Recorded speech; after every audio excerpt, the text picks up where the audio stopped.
What's up, everybody? This is Ben here with the Patrol, and first I just want to thank all my friends, family, and supporters for helping me get out there this weekend and get back on the horse.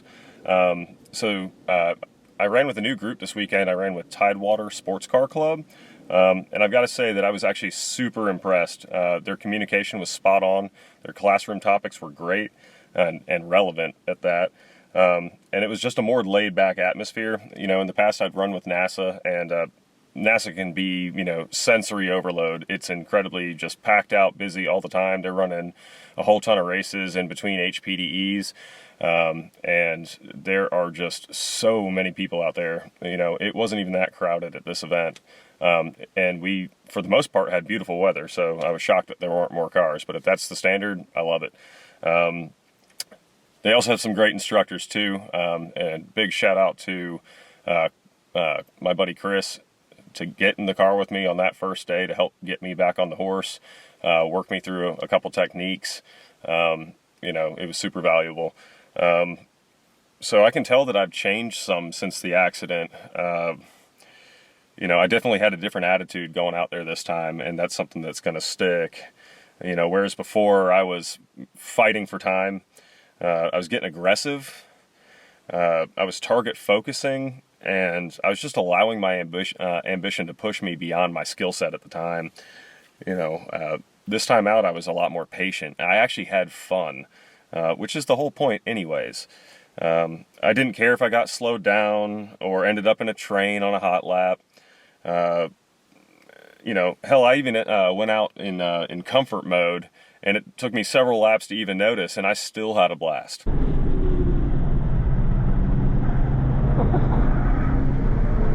Fucking comfort mode? I was, to be fair, I was a lot more timid in the S's. That should be pretty understandable. It's going to take me a lot more seat time and confidence building to get me back there to where I was, able to run those speeds. But I want to be able to do that lightheartedly, not with aggression, not fighting for it. I just want it to flow, be smooth, and allow it to happen. So let's talk about the car setup that I had going on for this weekend. It's basically bone stock. So here's what I did. I put Paragon R5 brake pads front and rear. The reason that I went with the R5 is because I thought it would be a good compound match for the Pilot Sport 4S's that come factory on the car. I didn't want to put on an aggressive brake pad that was going to outbrake the tires. It's not fun to get dodgy under braking. I had also done staggered setups in the past, and I've got to say that with the square setup, there's a lot less tail wiggle. So I think I'm going to go with square setups from now on. And obviously, the better tire you have, the more aggressive brake pad you could put on the car. I removed the front dust shields, and that ultimately saved the Paragon R5s. I had run them in the past and just completely wore them slam out as fast as a day before, but that's because they were getting so hot that they just couldn't hang in there. So taking those dust shields off made a really big difference. Running Castrol SRF brake fluid. The benefit there is that you only have to exchange it once per year. I'll probably do it twice per year. But with the Motul 600 and 660 that I had used in the past, I had to flush those before every single track event, and the costs just really added up. So a really big savings in consumables is just to get a good brake fluid. Go ahead and go with the Castrol SRF. You really can't go wrong. I faded the 600. I faded the 660. I have yet to fade the Castrol SRF. I'm running a thicker oil. I went with Motul 300V 5-weight 30 instead of 0-weight-20. On the last car, I would run the Motul in the 0-weight-20. There's actually a notable difference at idle, 4 to 5 psi higher, even when the oil's hot, even when you're coming off the track, than what I noticed with the 0-weight-20. So that kind of just says that it's added engine protection. And it was a warm weekend too. We saw temperatures up in the mid to high 80s. So the big takeaway from this, and for a lot of folks that may be wondering, the car didn't overheat. It is typical to have 4 bars on your temperature gauge. Mine went up to 5. maybe 220 to 230 degrees in that range, which is still completely safe. So happy to report, nothing happened there. So let's talk about the fast lap. I progressively worked up, you know, trying to fine-tune my line, trying to fine-tune my smoothness. I was able to run a 2:16.6 on a basically stock car with stock tires. The tires did have more in them. I will say that I am not a fan of the Michelin Pilot Sports, and I'm probably not going to run those on the track again unless it's wet. They can be a bit unforgiving. They can be a bit slidey, especially when they're cold. It takes them a little bit longer to heat up. They talk to you when they really don't need to, and just in general, the compound's just not great for track. It's a 300 tread wear tire. I'm going to try the Kumho Exta V730s for my next outing, which is a 200 tread wear tire. The reason I'm going with that, I got to ride with my buddy Tony in his GTI. He's got the Kumho tires on his car, and he was able to just bomb that thing around corners with no tire noise whatsoever. That's not to say that Tony isn't a skilled guy, because he's an incredibly analytical, skilled guy. And you know, his driving style and skill set, you know, those tires just work for him, and I want a piece of that too. I want to be more like Tony. So I'm gonna try those tires and see what I can make happen with them. So talking about the fast lap, I'll go ahead and show you guys the fast lap now. So take a look. Let me know what you think.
All right, well, I hope you enjoyed that. So next thing I wanted to talk about is the fears that I had going out this weekend. Fear number one was getting into another wreck. How awful would that be to, you know, just demolish your car, have track insurance, get another car, and go out and just immediately destroy it. I'd like to bring this thing home safe every single time from now on, even if that means that I've got to sacrifice time on the track. It's just not worth it. Dealing with track insurance is a pain. Trying to find another car is a pain. And, you know, if you put a lot of time and effort into your build, it's lost in seconds. So sometimes it's just back off. It's just not worth it. The next thing was public ridicule. I mean, the crash video went far and wide. It's got more than 200,000 views, and, you know, I've got all sorts of comments ranging from positive, helpful, less than helpful, just downright rude.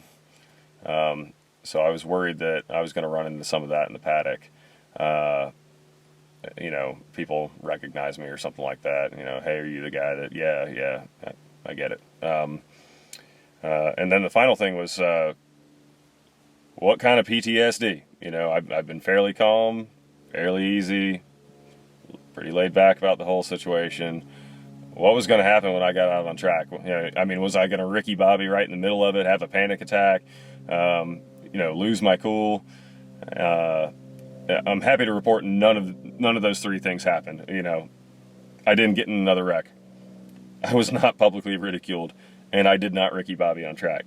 So I'll take that. It just means that it doesn't mean that I'm not affected, and I want all you guys to know that I'm very much affected by what happened, but in a positive way. I'm trying to turn it into a positive thing. There's no reason to let that kind of thing stop me from the message that I'm trying to offer, which is helpful advice, how-tos, some cool track videos, and t-shirts. I sell t-shirts. If you'd like to join the ranks, hit me up. PointByPatrol@gmail.com. You know, I sell them for $30 shipped anywhere in the lower 48. So if you'd like to support, if you'd just like to join the ranks, have a cool shirt to wear at the track, hit me up. So without any further ado here, I've kind of put together a compilation of several laps going around the track in my typical style, where you get to see what's going on behind the wheel, and I hope you notice some changes in my driving behavior. You know, feel free to comment, guys. If you think that there's something that I could be doing better, if there's a concept that's being missed, all of this is to help everybody else. It's not just to help me. You know, there are people that are going to be reading through the comments, and try to make sure that it's constructive. You know, there's no reason to go in there and bomb. There's no reason to go in there and joke around and offer up, you know, bad advice, like, you know, how often you should change your muffler bearings, or, you know, stupid stuff like that. So don't forget to like and subscribe. Thank you all so much for helping get me back on the horse. It means more than you'll ever know. And we'll see you out on track next time, and stay tuned for the build that I have for this car coming up.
Bye.